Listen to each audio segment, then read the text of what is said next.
show karena kita juga sudah cukup memakan waktu cukup banyak tadi. Jadi kita langsung saja mulai, dan talk show ini akan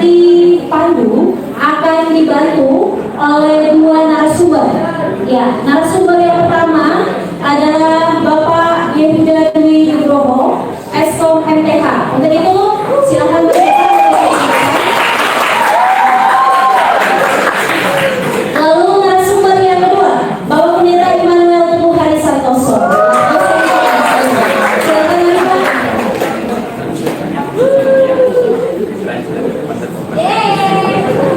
Yang akan menjadi translator atau penerjemahnya adalah Ibu Silvi.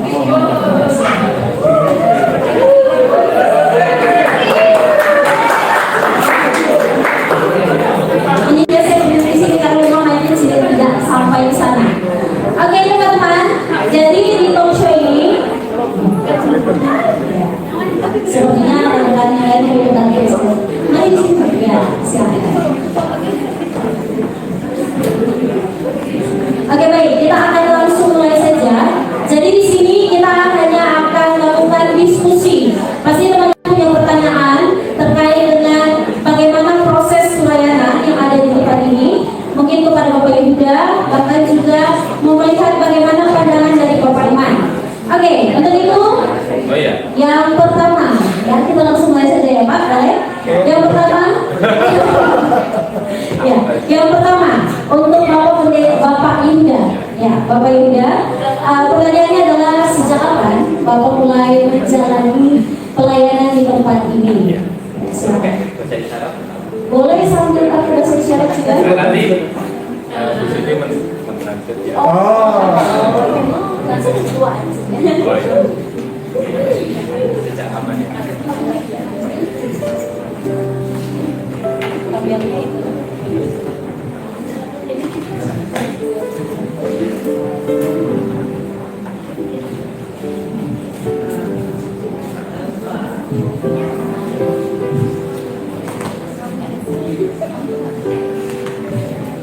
Ya, selamat sore semua.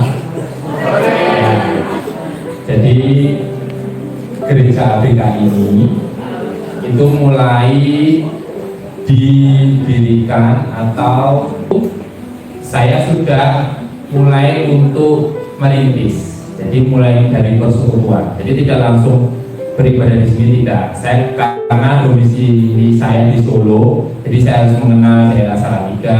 Saya mencari teman-teman yang memiliki kebutuhan khusus seperti itu mulai bulan April. Jadi April saya mulai menginjak di Salatiga.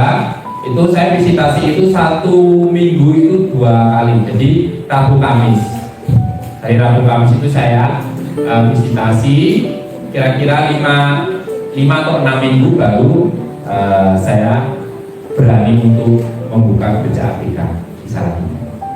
Oke, terima kasih Pak. Oke, pertanyaan selanjutnya adalah mengapa fokusnya itu kepada gereja ABK? Kenapa tidak fokusnya pada yang lain? Ya. Kenapa kok ke gereja ABK? Karena jemaat ABK ini adalah kepunyaan Tuhan juga. Tetapi mereka itu kurang mendapat perhatian di gereja umum. Karena di gereja umum mungkin hanya 1 atau 2 orang yang memiliki kebutuhan khusus. Sedangkan SDM mereka di gereja itu belum tentu ada. Belum tentu tiap gereja itu ada jemaat atau pelayan yang memahami bahasa isyarat atau bisa berkomunikasi dengan anak-anak berkebutuhan khusus. Oleh karena itu saya dan juga istri saya ini mendirikan gereja ABK ya, itu dari berbagai macam gereja. Jadi jemaat ini itu bukan hanya dari satu gereja, tapi ada yang dari Katolik, ada yang dari Protestan, dan lain sebagainya. Dan mereka itu juga membutuhkan firman Tuhan sama seperti kita. Hanya cara penyampaiannya yang berbeda. Haknya mereka untuk memperoleh firman Tuhan itu sama. Karena itu saya fokus ke jemaat berkebutuhan khusus, karena kalau yang umum itu sudah sangat banyak. Oke, terima kasih. Selanjutnya kita akan dengarkan beberapa hal lagi, tapi dari narasumber yang kedua oleh Pak Iman. Karena ini pertama kali ya Pak, Bapak hadir di ya, artinya ada pesan-pesan yang luar biasa yang Bapak dapatkan. Nah, pertanyaannya adalah apa pesan pertama Bapak ketika Bapak mengikuti proses ibadah hari ini? Iya, saya itu mendengarkan khotbahnya itu lebih sulit daripada saya mendengarkan khotbah di gereja, karena yang saya dengarkan bukan suaranya, tapi telinga ini kayak tertutup dan mata ini lebih banyak fokus ke sujud. Jadi lebih fokus ke bahasa isyaratnya. Nah itu yang kadang-kadang menyulitkan kita, artinya menyulitkan jemaat yang tidak terbiasa dengan bahasa isyarat gitu. Sehingga pertama kali saya tadi kata, wah, ini pasti bagi orang yang tidak biasa akan sangat sulit untuk melakukan pelayanan dengan model yang seperti ini. Ya, tapi luar biasa. Boleh kasih tepuk tangan? Oke, luar biasa. Kita kembali lagi pada narasumber yang pertama. Tadi sudah menceritakan bagaimana kelas balik kehadiran gereja ini. Kami mau juga Pak tahu tentang apa saja upaya program-program yang dilakukan untuk membangun pertumbuhan iman anak-anak yang ada di sini. Ya, baik. Ada beberapa program yang kami laksanakan untuk meningkatkan atau membantu pertumbuhan iman mereka. Yang pertama itu adalah visitasi atau kunjungan. Hal itu sangat penting karena terkadang jemaat ABK itu juga tidak diperhatikan oleh keluarganya sendiri, sehingga jemaat itu kalau mau cerita kepada siapa? Orang tua, kakak adiknya itu semua pada sibuk, ya. Dan mohon maaf, ada yang sampai depresi karena tidak diperhatikan, tidak ada teman untuk cerita, padahal itu ada keluarganya sendiri. Itu hal yang membuat saya itu kenapa harus visitasi. Nah, ketika saya visitasi, saya juga akan menanamkan nilai-nilai kekristenan kepada jemaat. Jadi bukan melulu ayat firman Tuhan tidak, tetapi value-value kekristenan itu saya tambahkan kepada mereka. Terkadang orang tua itu tidak sempat memberikan nilai-nilai kekristenan, ya, karena kesibukan mereka atau apalah ya. Dan karena itu ini saya memiliki program yaitu visitasi kepada jemaat, dan itu rutin saya lakukan selama 5 hari dalam 1 minggu, 1 hari 2 jemaat, ya, dan itu ada jadwalnya, jadi rolling, dan itu menyesuaikan juga. Terkadang kalau ada yang sudah bekerja, jadi saya harus sore, jam pulang kerja itu jam 5. Kalau yang anak-anak sekolah berarti juga agak siang, jam 2 misalnya. Kemudian program yang kedua adalah bimbingan belajar, ya.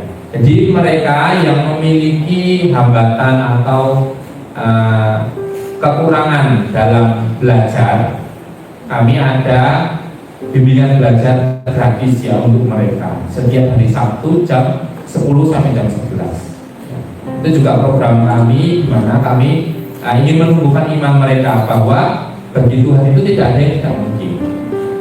Kalau mungkin di sekolah mereka itu kesulitan, tapi di sini ada kakak-kakak yang rela membantu mereka dengan tulus, ya, dengan penuh kesabaran untuk mendidik mereka supaya mereka lebih mengetahui dalam ilmu pelajaran. Kemudian program kami selanjutnya itu adalah pelatihan kerja. Nah, kami di gereja ABK itu mendorong bahwa mereka harus rajin berdoa. Rajin berdoa setia kepada Tuhan. Nah, pertanyaannya, kalau yang sudah lulus sekolah dan kesulitan dalam mencari pekerjaan, terus bagaimana? Apa yang dilakukan? Apa hanya berdoa terus seperti itu? Yang jelas berdoa dan berusaha. Oleh karena itu kami Gereja APK juga memberikan kesempatan kepada mereka jemaat yang sudah lulus dari sekolah untuk latihan bekerja dan diberikan upah atau gaji itu sesuai dengan kebutuhan mereka. Ya. Terkadang mereka itu bekerja di tempat lain, tetapi gajinya itu sangat di bawah dari layak. Padahal hasil pekerjaan sama, waktu kerja sama, tetapi mohon maaf, gaji mereka itu dibedakan karena mereka itu berkebutuhan. Nah, kami dari Gereja APK ingin membantu mereka supaya mereka nanti bisa mandiri dengan pelatihan kerja. Jadi itu membuktikan bahwa berdoa dan setiap pada Tuhan Yesus itu ada jawabannya, yaitu apa? Mereka mendapatkan pelatihan. Jadi mereka akan tetap setia kepada Tuhan. Dan yang ketiga adalah retreat. Ya, retreat 1 tahun 1 kali. Itu ya sama seperti kita ya kalau mengadakan retreat itu 2 hari 1 malam seperti itu ya. Jadi nanti mereka akan mendapatkan pendalaman Alkitab yang lebih, ada bermain, senang-senang ya seperti itu. Terus kemudian yang berikutnya adalah fun and game. Ya, fun and game itu dilaksanakan 1 bulan 1 kali. Itu untuk mendorong mereka supaya mereka itu tetap berharap penuh kepada Tuhan.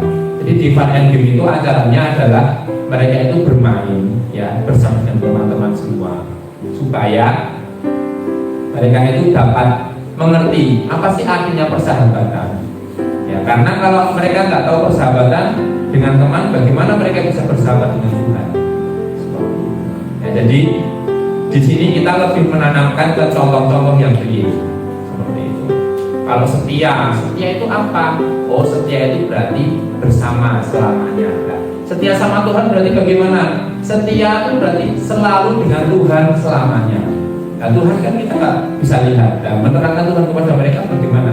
Ya, salah satunya dengan berarti dengan teman, setia dengan teman, setia dengan orang tua. Jadi contoh-contoh itu yang dapat menumbuhkan iman mereka supaya lebih lagi mengenal Yesus. Ya, luar biasa sekali untuk program-programnya. Mari kita. Sebenarnya saya punya cukup banyak pertanyaan, tapi saya rasa teman-teman mahasiswa juga punya pertanyaan untuk Bapak Yehuda, bahkan mungkin juga nanti boleh dijawab oleh Bapak Iman. Boleh teman-teman, ada yang mau bertanya? Silahkan. Oke, Mbak Tara, 1. Ayo teman-teman, kesempatan ini tidak mungkin terulang lagi. Silahkan, ayo, mau bertanya. Oke, mungkin disiapkan dulu ya, dicatat dulu ataupun apapun itu. Silakan yang pertama, Batara, silakan. Terima kasih Kak Agus atas kesempatannya. Pertanyaan saya untuk kedua narasumber ya. Menurut bapak-bapak semua, apakah gereja inklusif itu realistis untuk dilakukan? Apalagi mengenai tentang membantu penyandang disabilitas untuk lebih memahami firman Tuhan. Dan juga apakah gereja inklusif itu sebenarnya realistis untuk membantu mereka itu mengerti tentang dirinya sendiri, atau malah bikin mereka itu gak bagus untuk bersekutu. Oke. Terima kasih Mbak Tara. Oke, jawaban ini akan dijawab terlebih dahulu oleh Bapak Iman. Setelah itu ada Bapak Iman. Silakan. Iya. Jadi kalau pertanyaannya kira-kira seperti itu, nanti kalau pas nggak perlu tutup gitu. Ini Batara. Iya, tapi saya senang tadi Pak Dinda cerita tentang ada cukup banyak ya program-program yang dilakukan oleh gereja APK. Ya. Saya pikir ini sesuatu yang sangat baik karena di tempat orang sudah sangat sibuk dengan pekerjaan masing-masing, masih ada bantuan yang kemudian door to door 1 minggu 2 kali secara rutin menjenguk, menemani, sekedar ingin tahu, ngobrol dan sebagainya, itu luar biasa. Ya, nah saya rasa kemudian itu sebetulnya jawaban dari gereja inklusi tadi itu. Artinya gini, kalau kita tidak inklusi, apa sih inklusi kan gitu ya? Kalau kita tidak inklusi, kayaknya tidak akan ada pelayanan semacam ini deh. Ya, ada satu tadi ya, game apa tadi, ada program yang Fun and Game, ya, Fun and Game. Teman-teman kalau baca buku, ada satu tulisan ya, ada satu tulisannya Christine Dipul itu, baik dia tulis misalnya tentang apa, making room, living community misalnya, itu kan sebetulnya dia bicara tentang bagaimana sih pelayanan gereja itu betul-betul memberikan pelayanan kepada pengalaman dia itu kepada kaum migran, kaum orang-orang migran ya. Kayaknya kita nggak ada di sini. Mungkin kali perantau gitu lah ya. Oke, kalau misalnya bukan migran, dia memberikan pelayanan kepada para perantau. Tapi siapa perantau itu? Perantau itu adalah orang-orang yang ternyata nggak begitu beruntung. Ya, jadi dia orang yang secara ekonomi mengalami kekurangan, gitu ya. Tempat tinggal juga tidak begitu nyaman, dan termasuk dengan orang-orang disabilitas. Nah, dia datang di situ dan kemudian dia rengkuh di situ. Kemudian muncullah satu konsep yang dia sebut dengan kita mesti berteman dengan mereka. Nah, karena orang migran atau katakanlah para rantau ini ada di satu tempat yang baru, tidak ada teman untuk curhat, ya, tidak ada teman yang tahu persis apa pergumulannya. Dan ketika ada pendeta, katakanlah gereja, untuk datang ke situ, ngobrol ke situ, memberikan pelayanan ke situ, termasuk kepada orang-orang disabilitas, maka yang menyebutnya ini namanya pertemanan baru. Kan baru ketemu nih, karena baru ketemu dia sebut ya ini new friendship gitu. Nah, maka pertemanan baru ini yang kemudian membuka peluang bagi orang-orang yang para rantau tadi itu untuk datang ke gereja, teman-teman disabilitas itu untuk juga dilayani. Yang biasa tidak ketemu dengan teman disabilitas, sekarang ketemu. Yang biasa tidak pernah menyapa, sekarang menyapa. Yang biasa tidak pernah bergurau bersama, tapi sekarang bermain, ada game di sana, maka pertemanannya menjadi semakin akrab. Nah, ketika pertemanan menjadi semakin akrab, di situ sebetulnya makna inklusivitasnya. Ya, jadi bukan membiarkan, meninggalkan dan sebagainya, enggak. Tapi justru inklusivitasnya ada di situ. Atau sebetulnya menariknya, kalau boleh nanti Pak Yuda menyampaikan kepada kami, kira-kira ada nggak ya? Maksudnya ada nggak mimpi spiritual, atau mungkin ini saya melayani khusus ABK ini didasari oleh teks Alkitab apa gitu, supaya kami kali ada kali ya teks Alkitab apa atau apa begitu, sehingga kemudian kok membuka pelayanan yang khusus teman-teman disabilitas atau kepada apa ya penyandang disabilitas, dan buka pelayanan kok ya bikin gereja yang baru semuanya boleh hadir. Ya, boleh ya? Ya, begitu ya, Pak ya. Ada di chat sekalian. Oh ya. Ya, boleh ya. Ya, oke, makasih Pak. Ya. Baik, terima kasih kesempatannya. Jadi dasar Alkitab ini sebenarnya adalah di Matius 28 ayat 19 sampai 20, itu amanat aku. Karena itu pergilah, jadikanlah semua. Ya, kata semua ini kan tidak terkecuali. Mau disabilitas, mau enggak, tapi kata semua ini yang saya pakai.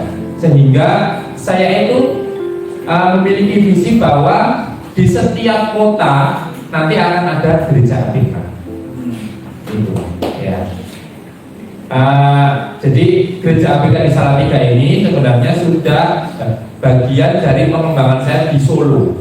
Ya, jadi orang tua saya itu mendirikan gereja APK di Solo itu sudah 23 tahun yang lalu. Jadi saya kelas 1 SMP itu saya mulai ikut pelayanan di situ dan sampai 2022. Dari 2002 akhirnya saya lepas sendiri ya. Jadi yang di Solo itu ada orang tua saya ya, tapi sekarang tinggal mama saya karena ayah saya sudah dipanggil bulan Juni kemarin ya. Dan cita-cita ayah saya itu sama dengan saya gitu. Jadi di tiap kota itu pasti ada anak-anak disabilitas, tapi belum tentu ada gereja APK. Nah, di situ saya nanti akan mendirikan seperti itu. Kalau nanti mungkin teman-teman di sini ada yang tertarik di daerah masing-masing ya, saya nanti siap melengkapi supaya bisa membuka gereja APK di kota masing-masing ya. Terus yang kedua adalah Efesus 2 ayat 8-10 ya. Karena anugerah yang kita diberi, yang kita terima ini bukan karena usaha kita, tetapi itu semua pemberian dari Tuhan. Nah, kalau semua pemberian dari Tuhan dan cuma-cuma, berarti jemaat yang ABK ini juga berhak mendapat anugerah dari Tuhan itu. Nah, cuma terkadang mereka itu belum paham anugerah itu seperti apa sih. Hadiah gratis dari Tuhan Yesus untuk masuk surga itu yang seperti apa. Oleh karena itu saya dan tim ini ingin memberikan mereka informasi yang sejelas-jelasnya dengan bahasa yang mereka pahami. Karena kalau mereka hanya terima anugerah tapi tidak paham anugerah itu apa, percuma. Mereka tidak akan bisa memegang anugerah itu sampai Tuhan Yesus datang yang kedua. Tapi karena mereka nanti sudah paham, mereka terima bahwa anugerah itu adalah hal yang paling indah, yang tidak ternilai dengan uang, yang tidak ternilai dengan emas, dan itu mereka dapatkan dengan cuma-cuma, pasti mereka akan setia itu sampai mati. Itu dua dasar firman Tuhan yang saya pegang dan saya bagikan kepada teman-teman pelayan. Itu. Kemudian untuk menjawab pertanyaannya Katara ya, mengenai inklusi itu penting atau enggak, dampaknya bagaimana?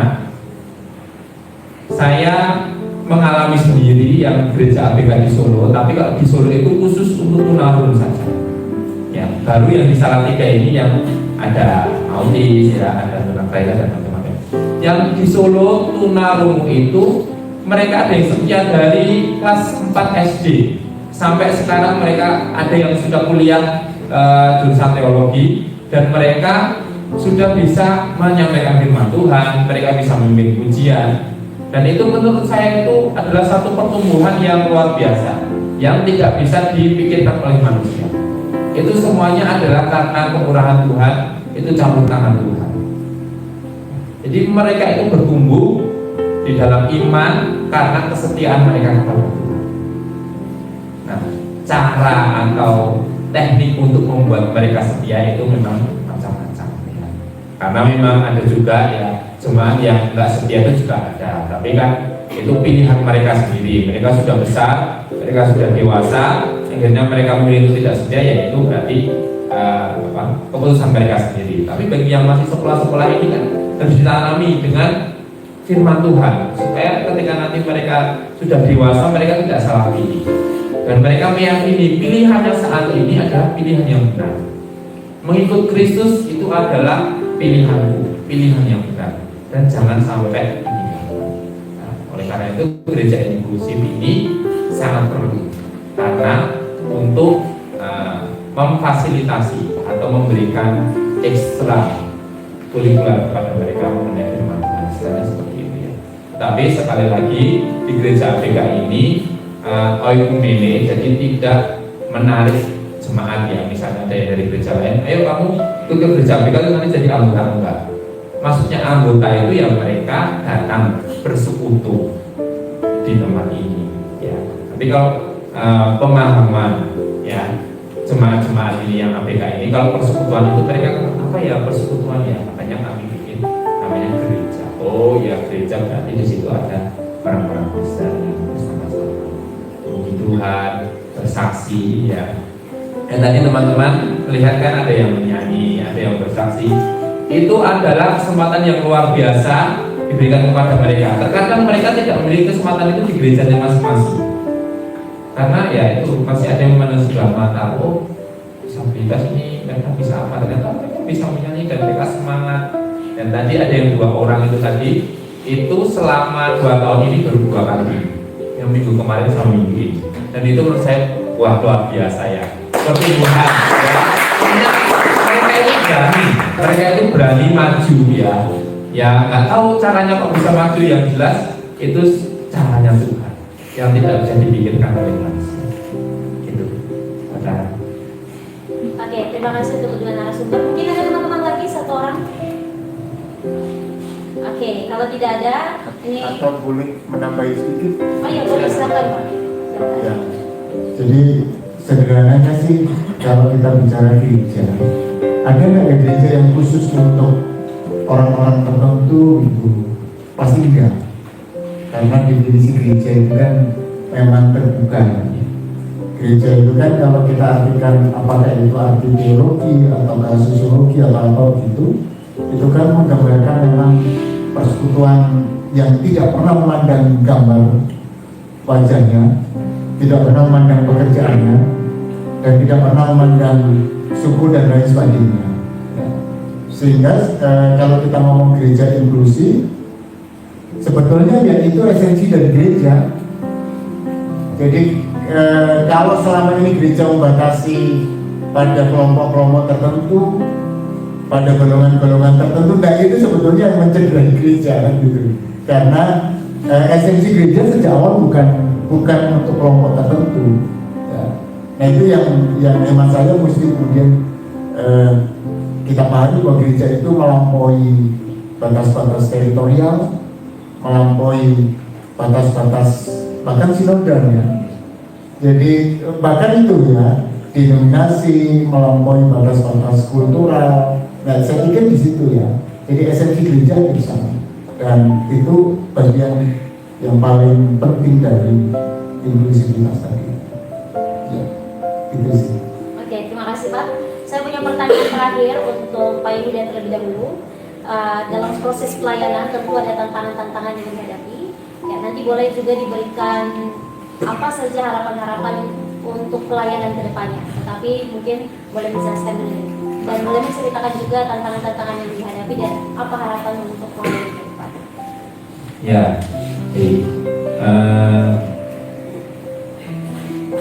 ada beberapa tantangan dalam gereja APK ini ya. Yang pertama itu dari jemaatnya sendiri. Dari jemaatnya sendiri itu terkadang ada yang setia, tapi ada yang terpengaruh oleh tujuan teman-temannya. Itu tantangan bagi saya. Tujuannya apa ya? Ada yang tujuan bermain, ya. Ada yang tujuan untuk menikah, ya. Jadi menikah dengan lain agama seperti itu ya. Ya, sampai saat ini itu masih menjadi pergumulan kami semua. Ya, bagaimana menjelaskan atau meyakinkan kepada jemaat yang sudah memiliki pasangan tapi beda iman. Itu masalahnya kompleks ya, ada faktor keluarga, faktor ekonomi dan lain sebagainya. Terus yang kedua, tantangan dari orang tua.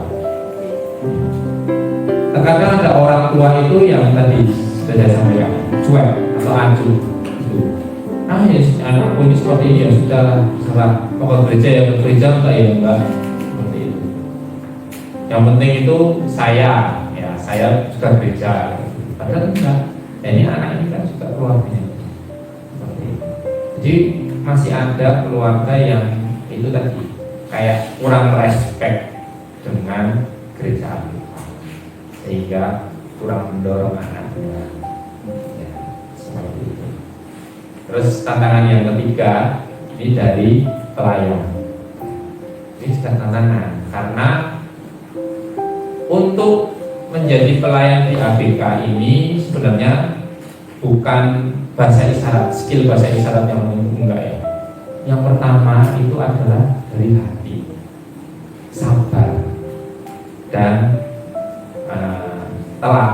tekun, sabar dan tekun. Ya.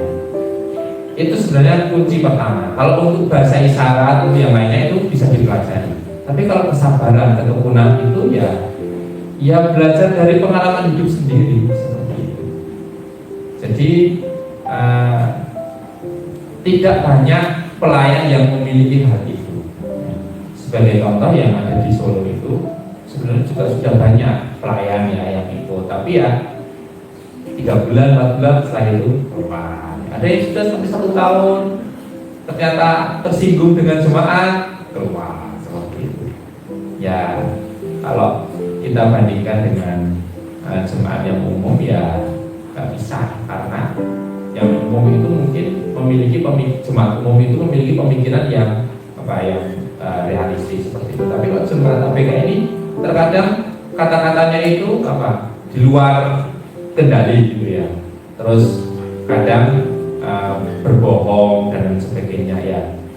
Itulah mereka gitu. Kita harus sabar menghadapi mereka. Ya. Jadi ya jangan mudah baper seperti itu. Ya itu tantangan ya. Jadi kalau untuk jemaat ABK itu kenapa harus membutuhkan pelayan banyak? Karena satu jemaat itu pendampingnya itu harus satu. Itu efisien. Satu pendamping 2 jemaat itu bisa tapi kurang efisien.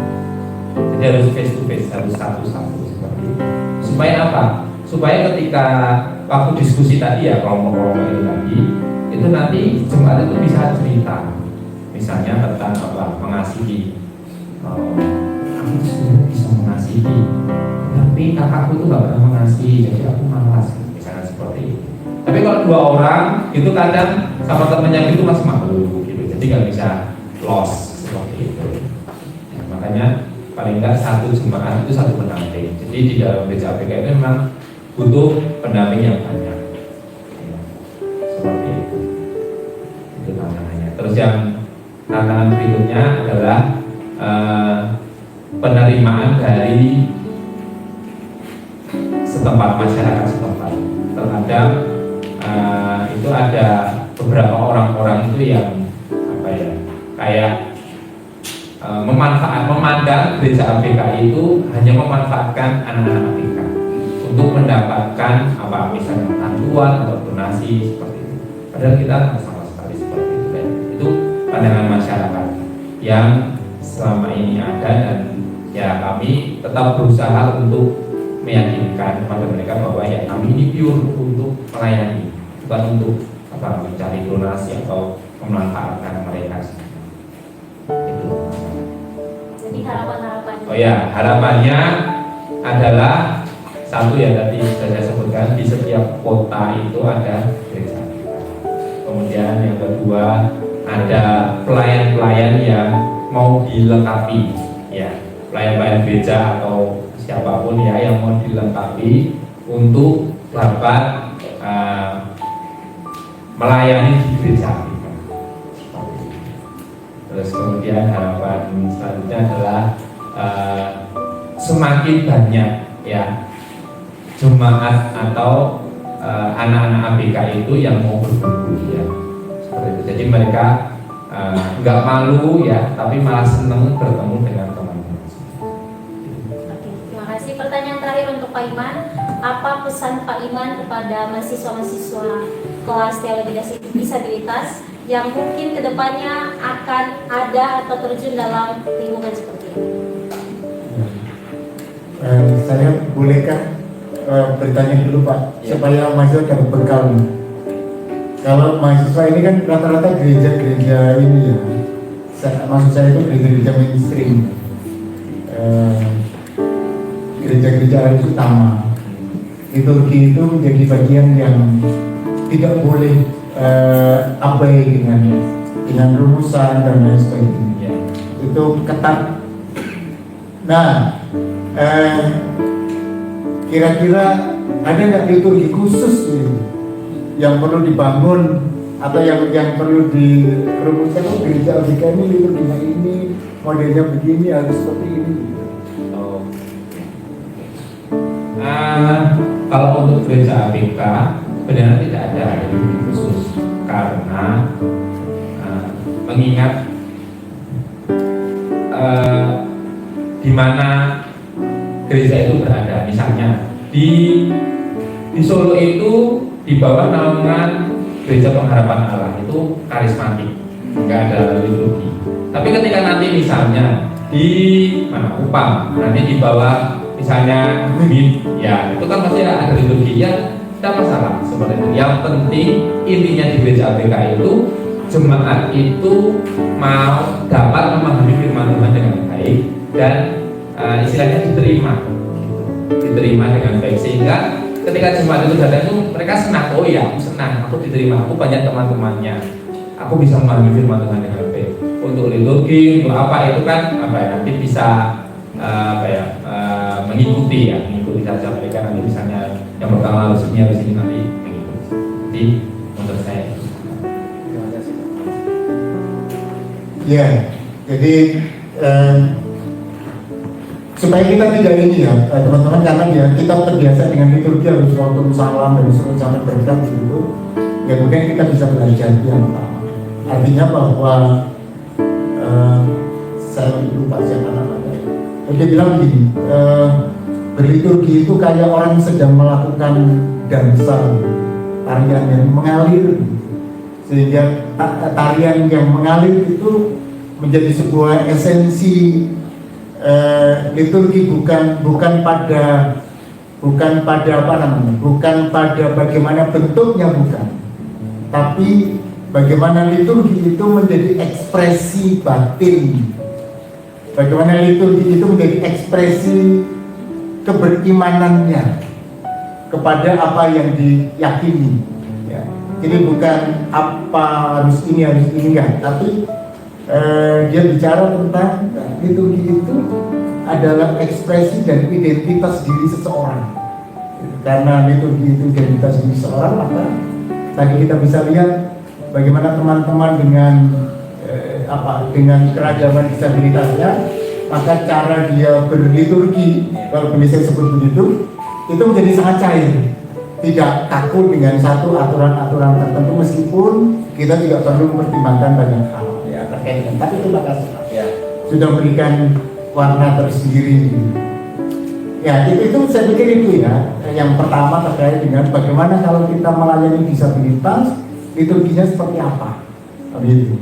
Apakah kita kaku atau seperti apa, dan pasti kemudian kita perlu menggumuli itu dan begitu seterusnya. Itu yang pertama. Yang kedua, ternyata teori tidak atau sebaliknya. Praktik pelayanan disabilitas itu tidak segampang kita berteori di kelas gitu ya.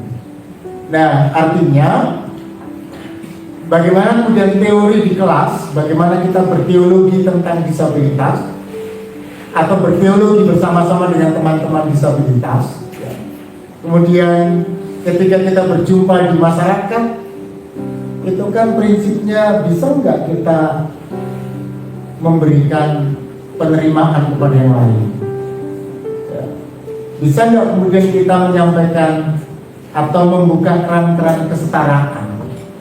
Bisa nggak kemudian kita membuka keran-keran pelayanan bersama, ya kan? Artinya pelayanan bagi teman-teman ada ya Pak ya, yang mereka melayani ya. Ya, mereka ada yang di Singer itu ada terus Aser itu juga. Jemaat kan? Iya. Nah itu kan menarik ya.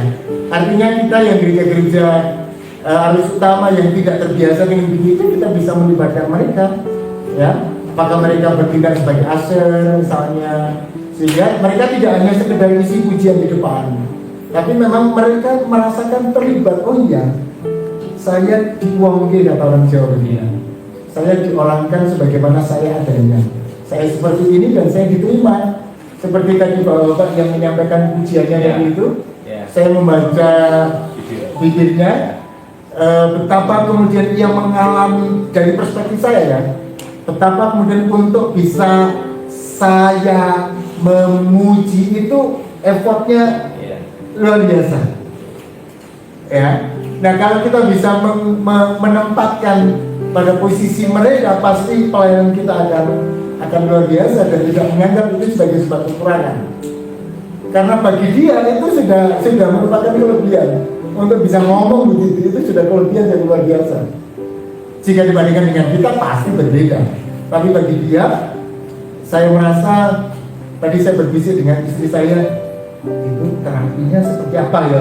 Artinya bisa saja kemudian dia melatih diri dengan terapi bicara, menyampaikan sesuatu dengan jelas, gitu ya, supaya kemudian orang lain paham. Tidak hanya dengan bahasa isyarat, tetapi juga dengan bahasa yang biasa kita pakai, gitu ya. Iya, yang terakhir adalah kalau kita sudah 1 semester di kelas, ya berharap sih kemudian teman-teman ini calon pendeta Pak pendeta. Ya kan, kalau misalnya teman-teman di jemaat dan kemudian terbuka terhadap pelayanan, maka jangan ngomong warga disabilitasnya cuma 1 Pak, atau cuma 2. Terus ngapain buka pos pelayanan ataupun ngapain buka pelayanan disabilitas? Ngomong Tuhan Yesus itu domba satu hilang dicari kan, sampai ketemu. Iya. Kan begitu. Dirham yang hilang itu juga dicari sampai ketemu. Artinya kalau tidak ada 1 itu nggak lengkap. Domba itu nggak akan terhitung 100 kalau 1 itu nggak ketemu.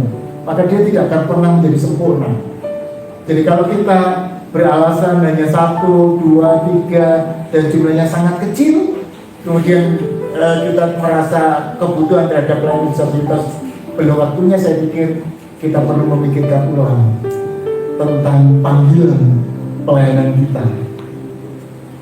Ada amin teman-teman? Iya, saya rasa itu ya. Jadi kita bisa belajar banyak hal dari gereja APK Ebenezer. Boleh sekalian terima kasih Pak Pendeta, Ibu. Terima kasih sudah memberikan contoh yang baik kepada kami teman-teman mahasiswa, dan pasti juga tadi teman-teman mahasiswa yang terlibat pelayanan itu memberikan pengalaman yang sangat luar biasa kepada teman-teman, sehingga paling tidak ketika nanti teman-teman pulang ke tempat pelayanan masing-masing itu akan diingat, iya dulu saya pernah dengan Pak juga, begitu ya, dengan Ibu Silvi, dengan Ibu Silvi, ternyata pelayanannya seperti itu diingat. Iya, dan pasti saya percaya itu akan diingat. Jadi mari layani dengan penuh hati. Kalau kita menjadi pendeta dan itu menjadi gereja Tuhan, maka gereja itu tidak akan pernah meninggalkan satupun dan apapun bentuk dari umat yang kita layani. Ya, begitu. Selamat melayani gereja APK. Dan semoga semakin terus bertumbuh. Amin. Mengucapkan terima kasih untuk kedua narasumber yang dengan luar biasa berbagi pengalaman, dan biarlah ini memberkati kita. Terima kasih untuk teman-teman mahasiswa yang sudah setia dari siang tadi bahkan sampai dengan sekarang. Mari kita berikan apresiasi. Selamat menjadi pelayan-pelayan yang terbuka dan selamat menjadi pelayan-pelayan yang mau mengasihi sesama. Ya, Tuhan Yesus memberkati kita semua. UKSW untuk disabilitas. Satu hati yang termanis.